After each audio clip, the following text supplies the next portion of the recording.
Este es el Smart TV 4K Hisense U6K. Esta es la versión que se comercializa en Colombia, Panamá y en pocos países de Asia, Oriente Medio y África, la cual viene sin mini LEDs. La tecnología de retroiluminación es LED directa Full Array con atenuación local con 32 zonas de atenuación.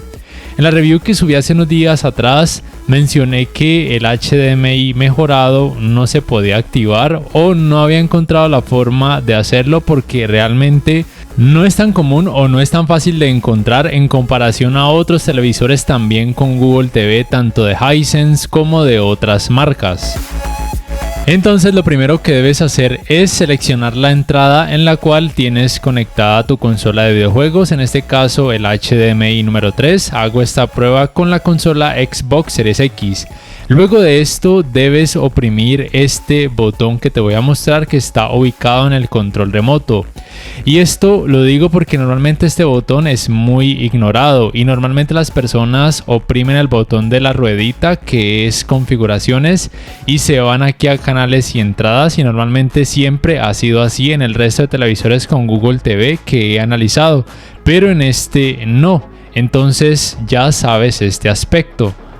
Por lo cual entonces vuelvo y te repito, debes seleccionar la entrada, sea cual sea el puerto HDMI, y luego presionas este botón que es una especie de acceso directo a otro menú de configuraciones en donde sí aparece la opción de formato HDMI, el cual de fábrica viene en formato estándar, por lo cual debes colocarlo en formato mejorado para poder jugar con tecnologías de alto rango dinámico, bien sea HDR10, Dolby Vision o por ejemplo con tecnologías de frecuencias de actualización variables, o por ejemplo para poder acceder a los 120 Hz aunque solamente sea hasta 1080p.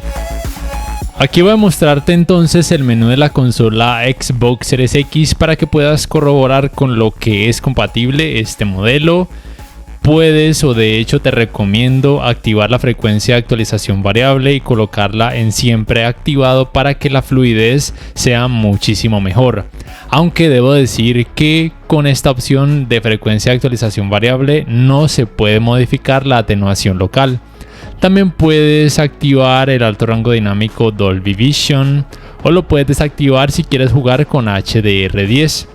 Acá ves entonces que este modelo no es compatible con los 120 Hz en 4K, tampoco en 1440p, solamente 120 Hz hasta 1080p como te voy a mostrar. Aquí cambia la frecuencia de actualización a 120 Hz y automáticamente me cambia a 1080p, la cual es la resolución compatible con los 120 Hz, porque con el resto de resoluciones solamente es compatible hasta 60 Hz. Aunque aún así jugar en 4K a 60 Hz es una muy buena opción, mejor aún si activas las tecnologías de frecuencias de actualización variables. Pero recuerda que al activar la posibilidad de jugar con tecnologías de frecuencias de actualización variables no se puede modificar la atenuación local. Considero que en este caso estaría la atenuación local apagada. Aún así la experiencia con este tipo de videojuegos es muy buena en el sentido de que la cantidad de efecto clouding es muy poca y se debe muy probablemente al hecho de que este modelo tiene panel VA. Y para poder modificar la atenuación local en este apartado gaming, entonces tendrías que desactivar las frecuencias de actualización variables desde el menú de tu consola de videojuegos, bien sea la Xbox Series X o por ejemplo la PlayStation 5.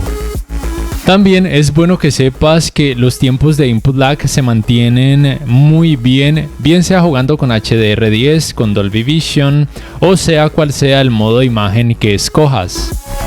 Entonces recuerda que la ubicación normal no está en la ruedita de configuraciones, sino en el menú que ya te he mostrado. Pido disculpas porque realmente no pude encontrar esta opción hace unos días atrás cuando subí la review completa de este modelo, y gracias a los técnicos de Hisense pude encontrarla, pero sí me parece bueno, y de hecho les hice esa recomendación a los de Hisense que coloquen esto en el manual o en las imágenes en donde se comercializa ese televisor, porque realmente no es tan fácil de encontrar, o por lo menos no es tan común poder encontrar esta opción que te estoy mostrando en este momento en comparación a otros televisores con Google TV, tanto de Hisense como también de otras marcas, pero por lo menos con este video ya te puedes guiar en cómo poder lograrlo.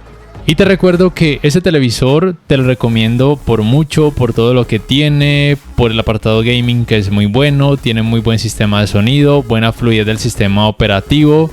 También tiene 3 años de garantía. En general es una muy buena opción de gama media baja, aunque en algunos países se comercializa como si fuera de gama baja. Pero por el hecho de tener tecnología de retroiluminación Full Array con atenuación local, desde mi punto de vista lo sube hasta la gama media, aunque sea un televisor un poco más básico en comparación a otros televisores de Hisense como el U7K o el U8K. No siendo más, si este video te ha gustado, te invito a que por favor le des clic al botón like, que te suscribas a mi canal si aún no lo haces, que si puedes adquieras una membresía del canal para que accedas a beneficios extra. Además, de esa forma me apoyarías, y que actives la campanita de notificaciones para que puedas saber al instante cada vez que subo un nuevo video. Hasta la próxima.